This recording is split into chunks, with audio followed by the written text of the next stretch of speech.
ओम श्री गणेशाय नमः। श्री रिद्धि सिद्धिपतिये नमः। श्री जानकी वल्लभो विजयते। ओम श्री उमा महेश्वराय नमः। भोले मेरी नैया को भव पार लगा देना। भोले मेरी नैया को भव पार लगा देना। है आपके हाथों में, है आपके हाथों में, मेरी लाज बचा लेना। भोले मेरी नैया को भव पार लगा देना। तुम शंख बजा करके दुनिया को जगाते हो। प्रभु शंख बजा करके दुनिया को जगाते हो। डमरुओं की मधुर धुन पर सही मार्ग दिखाते हो। मैं मूर्ख सब में है, मैं मूर्ख सब में है। अविगुण को भुला देना। भोले मेरी नैया को भव पार लगा देना। हे जगदम्बा के स्वामी, देवाधिदेव नमामि। है जगदम्बा के स्वामी, देवाधिदेव नमामि। एक आस लगी तुमसे प्रभु, आस लगी तुमसे। मेरी बिगड़ी बना देना।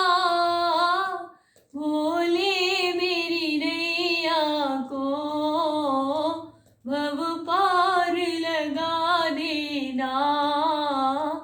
प्रभु पार लगा देना। बोले देवाधिदेव महादेव की जय। आज श्री महादेव जी के बड़े ही सुंदर चरित्र श्री शिवभा उत्सव की कथा का गान, उसका पठन होगा। जो कहते हैं जो इस कथा को बड़े मन लगा करके इसका श्रवण करता है या इसे पढ़ता है, या जिस घर में इस कथा का पाठ होता है उस घर में सुख संपत्ति का वास रहता है चिरकाल तक, ऐसा रामायण कहती है। श्री तुलसीदास जी ने लिखा है कि उस पर भगवान श्री महादेव की और श्री महादेवी जी की अपार कृपा दृष्टि रहती है और विभादि बगलों में सदैव सुख प्राप्त होता है। ऐसा सुंदर मंगलदायक चरित्र का हम श्रवण करते हैं, पठन करते हैं।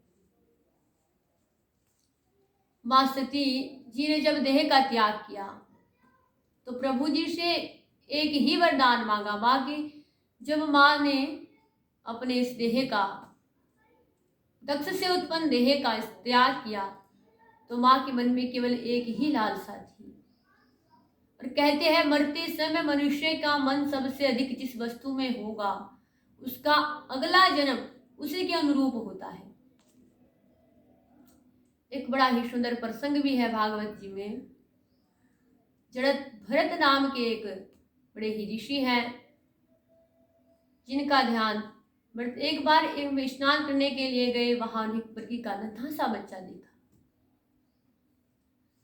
तो मन में बड़े ही हिंसक पशु रहते थे, उसकी रक्षा करने के लिए वे उसे अपने आश्रम में लेकर के आए।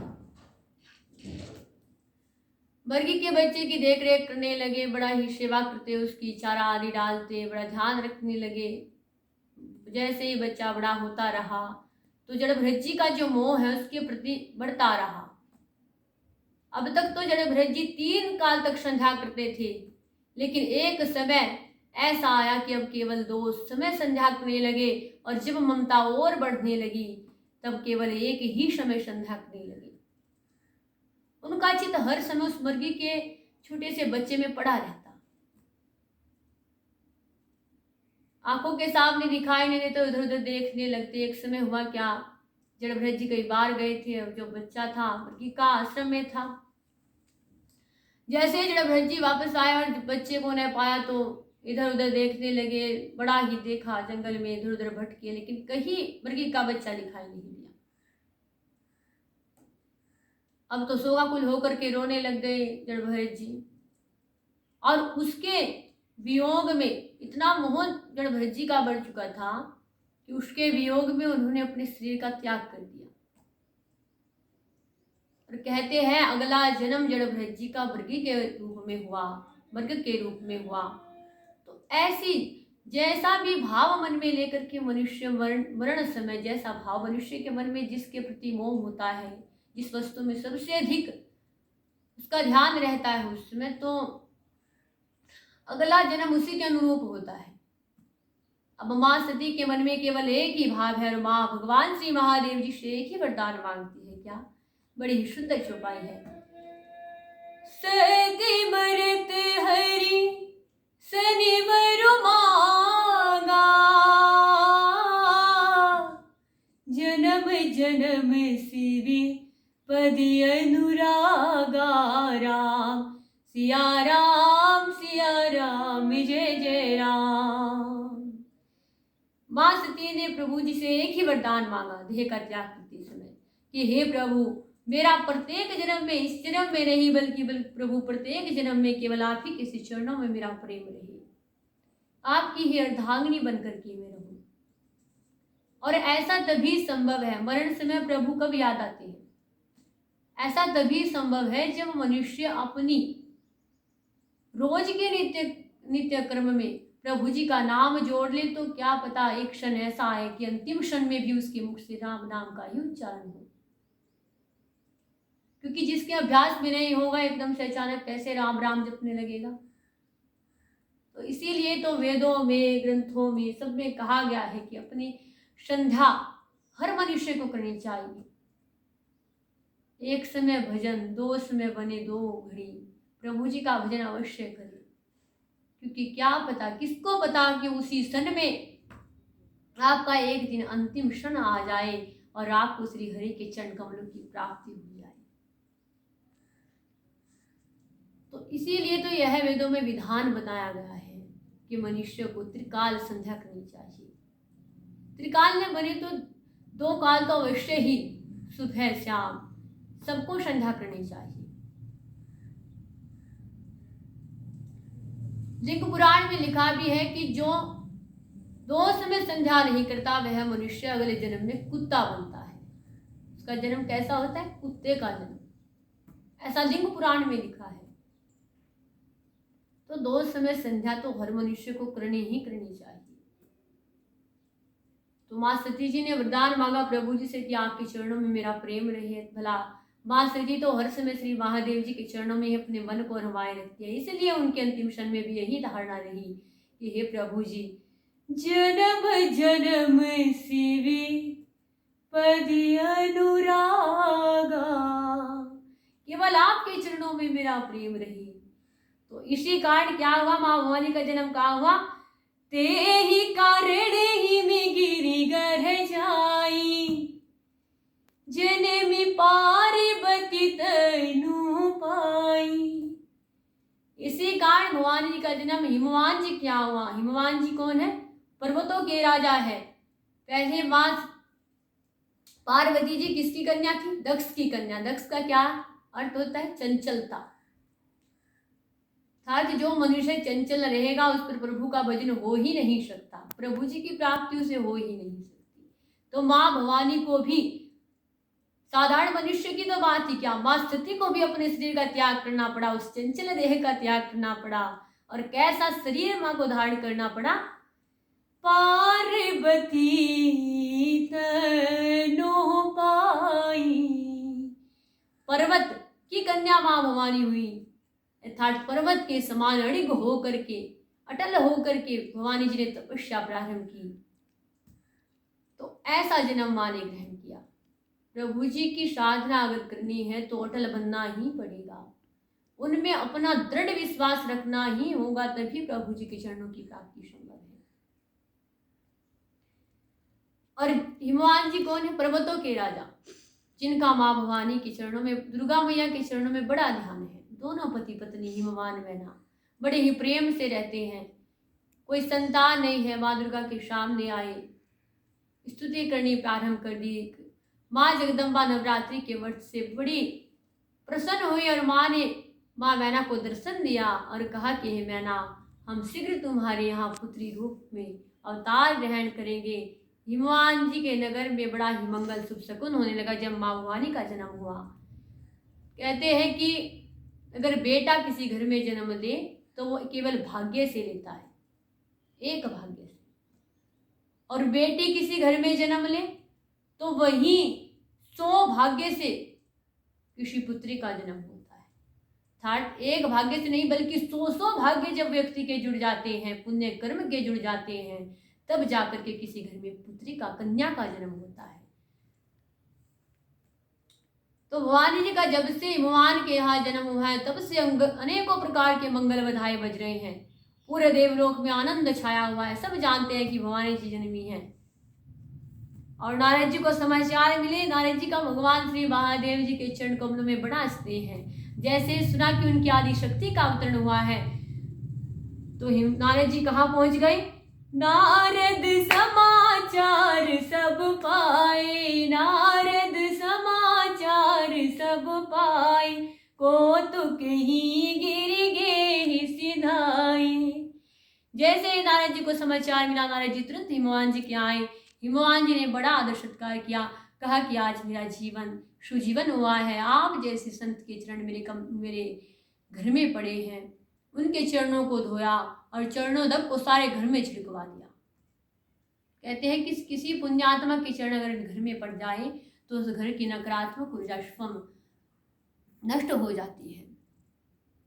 हिमवान जी ने बड़ा आदर सत्कार किया, सुंदर आसन उन्हें बैठने के लिए दिया और तभी मैना से कहा कि मैना पुत्री को लेकर के आओ। माँ मैना भवानी जी को गोदी में लेकर के आई। माँ भवानी जी की बड़ी सुंदर बाल अवस्था है और नारद जी बैठे हैं। माँ ने ला करके मुनिवर के चरणों में भवानी जी को डाल दिया।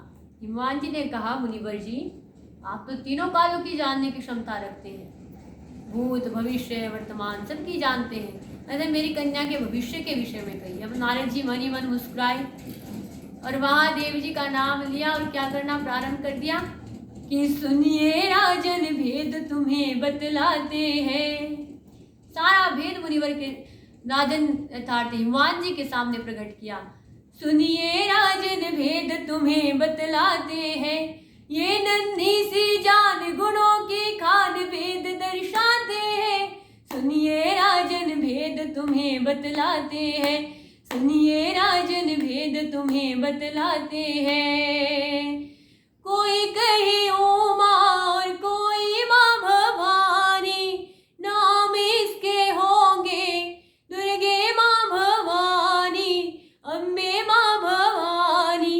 सुनिए राजन भेद तुम्हें बतलाते हैं, सुनिए राजन भेद तुम्हें बतलाते हैं। नारद जी ने माँ भवानी के नामों का बखान किया और उनके गुणों का बखान किया और तब कहा, महिमा पार नहीं जाती है बखानी, महिमा अपार नहीं जाती है बखानी, श्रोता तुम्हारी सकली गुण खानी। सुनिए राजन भेद तुम्हें बतलाते हैं, सुनिए राजन भेद तुम्हें बतलाते हैं। नारद जी ने माँ भवानी के बारे में कहा कि इसकी महिमा अनंत है, अपार है, ऐसा वेद गाती है। नारद जी ने सब बातें बतलाई। जैसे ही कन्या के गुणों को सुना, हिमवान जी को तुरंत चिंता हुई। कैसी? कि मेरी कन्या इतनी सुयोग्य है तो इसके लिए वर भी कोई सुयोग्य ही होना चाहिए। अब हिमवान जी ने देखा बड़ा ही सुंदर अवसर है, नारद जी घर पर है, नारद जी से ही पूछ लिया जाए। अपनी शंका का समाधान करने के लिए हिमवान जी ने हाथ जोड़ करके कहा कि आपकी बड़ी कृपा होगी जो मेरी कन्या के वर के विषय में भी कुछ कहे। तब नारद जी ने कहा अब तो महादेव जी का भी वर्णन करना ही पड़ेगा। तब नारद जी ने कहा जो तप करे कुमारी तुम्हारी,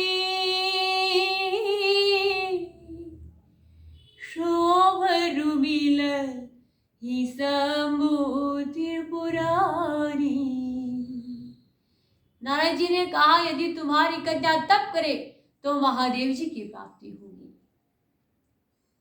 अब हिमवान जी ने कहा कि महादेव जी की तपस्या करते हुए ऋषि मुनियों को अनेकों वर्ष व्यतीत हो जाते हैं। तब जाकर के कहीं प्रभु के मुख कमल का दर्शन होता है। मेरी कन्या इतनी छोटी सी है, बड़े कोमल स्वभाव की है, हे ऋषिवर इसे कोई सरल सुगम मार्ग बतलाइए जिससे ये महादेव जी की प्राप्ति कर सके। अब नारद जी ने कहा कि नाम जप से बड़ा कोई सरल साधन नहीं है। अर्थात प्रभु जी का नाम लेते रहो तो प्रभु जी तक पहुंच ही जाओगे। नारद जी ने कहा कि नाम जप से बड़ा अन्य कोई साधन नहीं है। और ओम नमः शिवाय इससे पंचाक्षर मंत्र की दीक्षा माँ भवानी को दी। माँ भवानी ने तभी माता पिता के चरणों में शीश नवाया, गुरुदेव के चरण कमलों में शीश नवाया और माँ भवानी तपस्या करने के लिए वन की राह लेती है।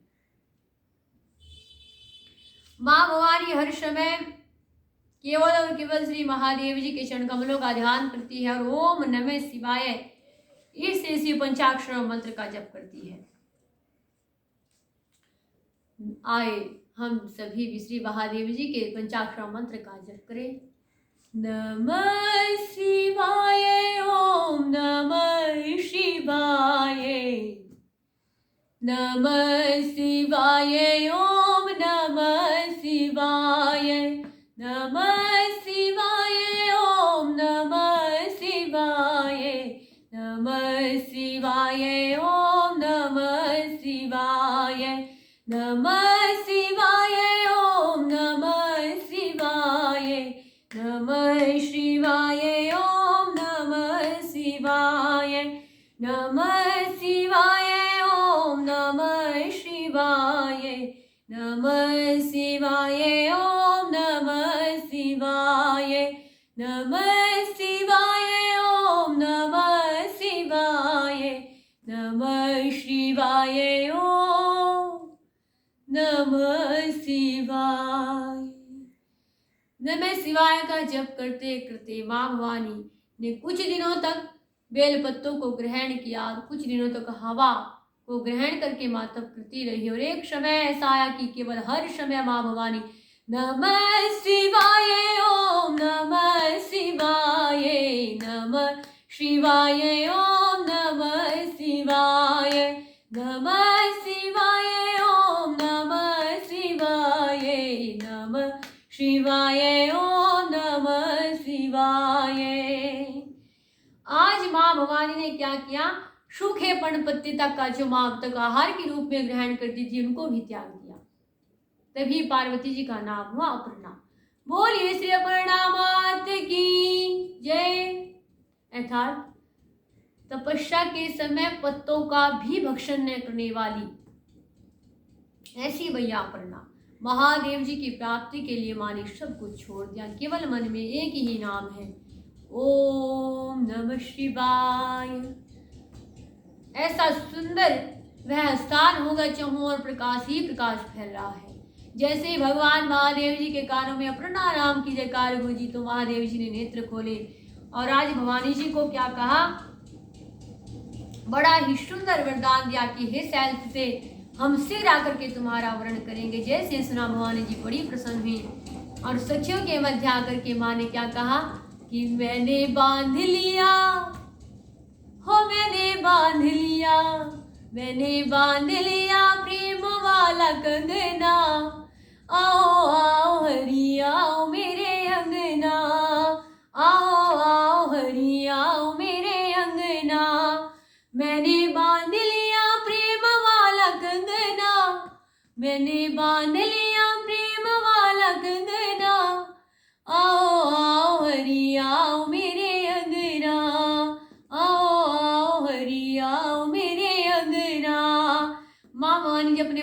समझाती है, कहती है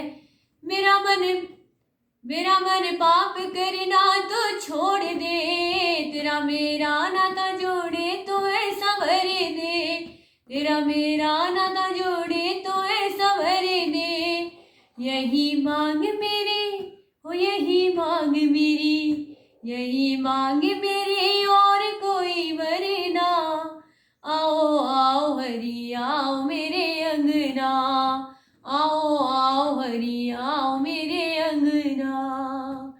भगवान जी बड़ी प्रसन्न है, पूरे हिमवान नगर में बड़ी प्रसन्नता छाई हुई है। अब महादेव जी का चूषण करो। जब से मां सती ने शरीर का त्याग किया है, महादेव जी के भक्त के वियोग से दुखी है, फिर भी मन को स्थिर करके राम रघुनंदन का नाम लेते हैं, उनकी भक्ति में मस्त रहते हैं। कहीं प्रभु राम कथा स्वयं कहते हैं तो कहीं श्रवण करते हैं। इस प्रकार प्रभु जी हर समय रघुनंदन के श्री चरणों में अपने मन को रमाए रखते हैं। और एक समय परगट राम करे तगे कृपाला, रूप सीले निधि तेज विशाला। एक समय रघुनंदन जी पधारे, महादेव जी की बड़ी सराहना की। कहा प्रभु आपके बिना ऐसे कठिन व्रत को कौन निभा सकता है, इतनी अटल प्रतिज्ञा को कौन निभा सकता है। और साथ ही साथ उनसे एक विनती की। कहा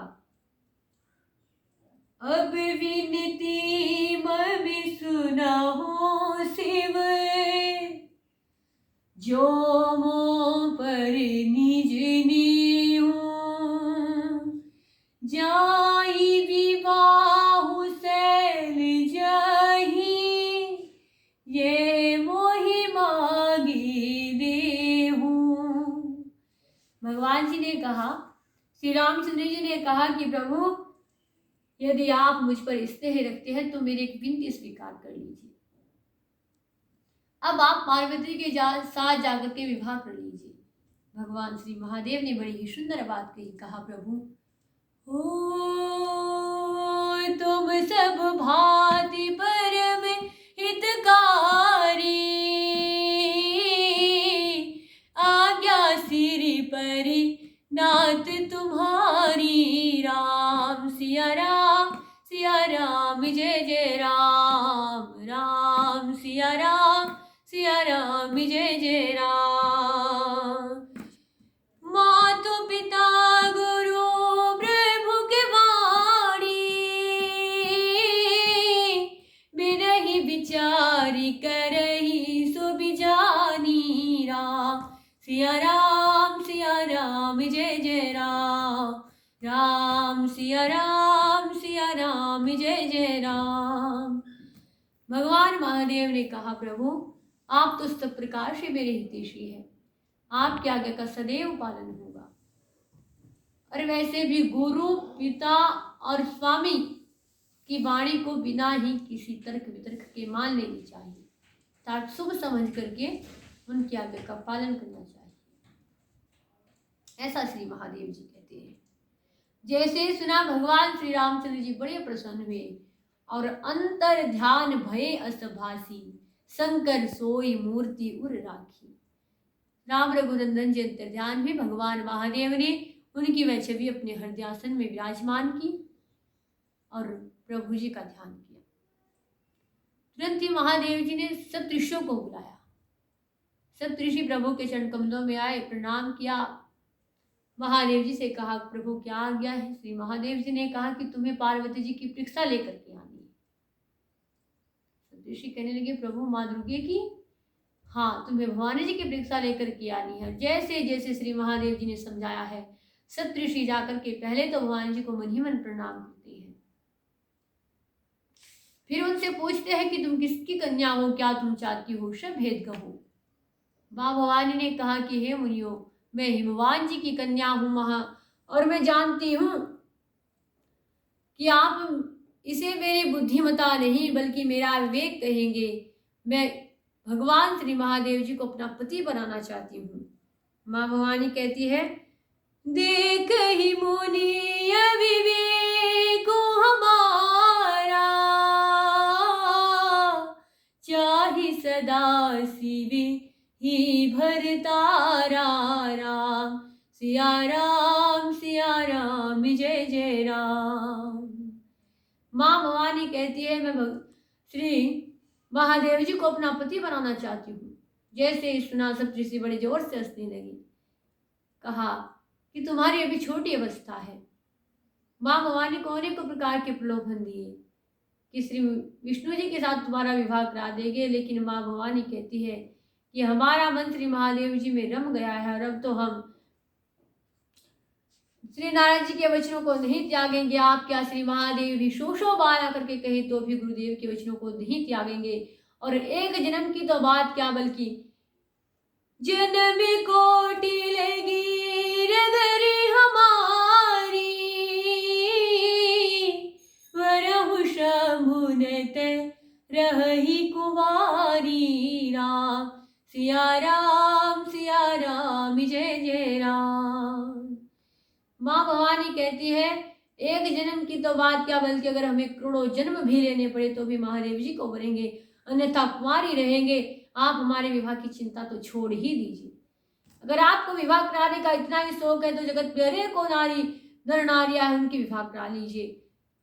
जैसे सुना सप्तऋषि माँ भवानी के चरण कमलों में गिर पड़े और माँ भवानी से कहने लगे कि माँ आज हमने जान लिया है कि आप जगत की माता और श्री महादेव जी पिता है।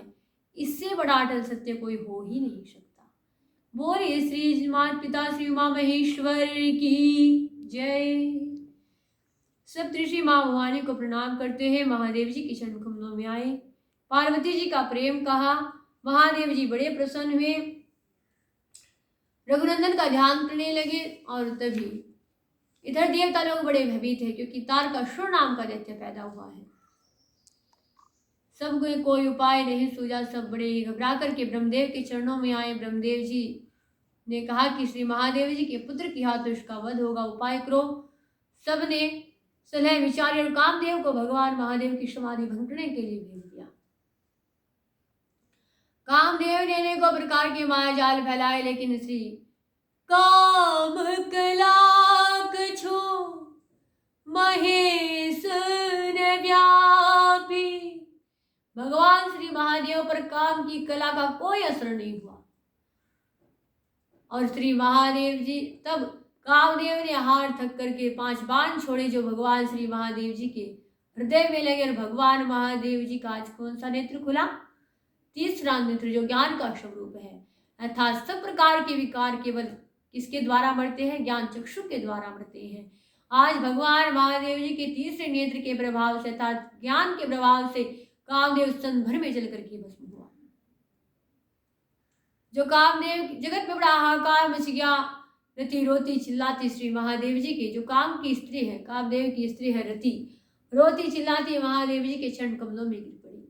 भगवान श्री महादेव जी से विनय करने लगी, हे प्रभु, हे दीन दयाला, आप तो सबके हर कष्ट का निवारण करने वाले हैं। प्रभु, बड़े से बड़े अपराध को क्षमा करने की क्षमता आप में है, अतः मेरे पति के अपराध को क्षमा कर दीजिए भोलेनाथ। हे प्रभु, आप सबको सुख देने वाले हैं, कहते भी है सभी की प्रभु।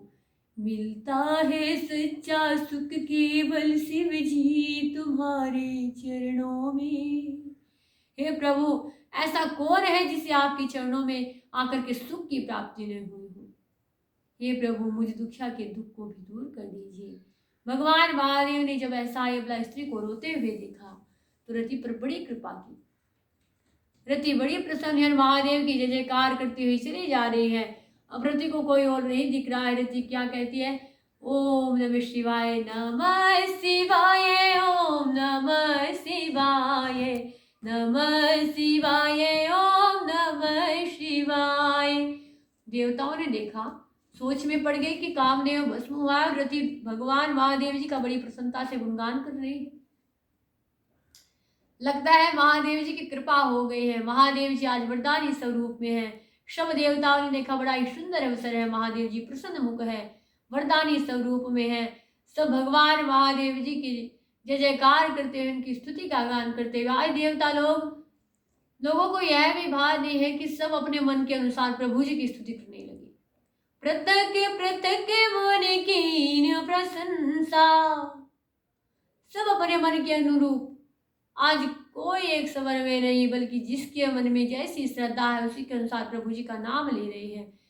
और क्या कहते हैं महादेव जी के द्वार पर जाकर के, दाता देने वाले हैं, भक्त लेने वाले हैं, दाता देने वाले हैं, भक्त लेने वाले हैं। जिसको जो चाहिए वो दाता से बोल दे, जिसको जो चाहिए वो भोले से बोल दो।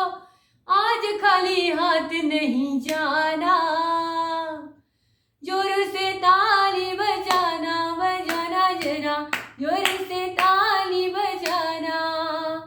भगवान श्री महादेव जी की स्तुति करते हुए सब लोग कहाँ पहुंच गए, महादेव जी के चरणों में आए और पृथक पृथक मन कीन प्रशंसा, पृथक पृथक मन कीन प्रशंसा।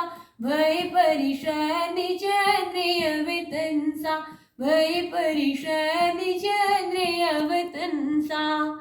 भगवान महादेव बड़े प्रसन्न हुए, सब स्तुति करने में लगे हैं। सब जानते हैं महादेव जी प्रसन्न है, लेकिन कहने का साहस किसी में नहीं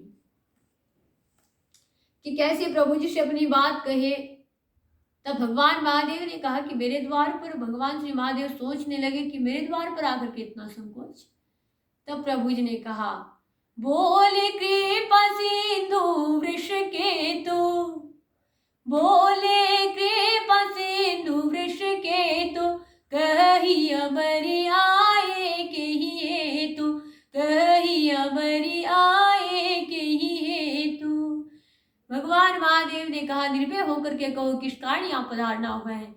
सब प्रसन्नता से कहो। भगवान महादेव जी से जैसे सुना, सबने एक स्वर में कहा कि प्रभु हमारे नयन आपका विवाह देखने के लिए बड़े उत्सुक हैं, हम सब आपका विवाह उत्सव देखना चाहते हैं। भगवान महादेव ने कहा, ऐसी बात है तो ऐसा ही होगा। एवं वस्तु का, जैसे ही महादेव जी ने एवं वस्तु का, सब देवता लोगों ने क्या किया, तब देवन दुंदुभी बजाई, तब देवन दुंदुभी बजाई, बरसी परसों ने अक्षरा गाई।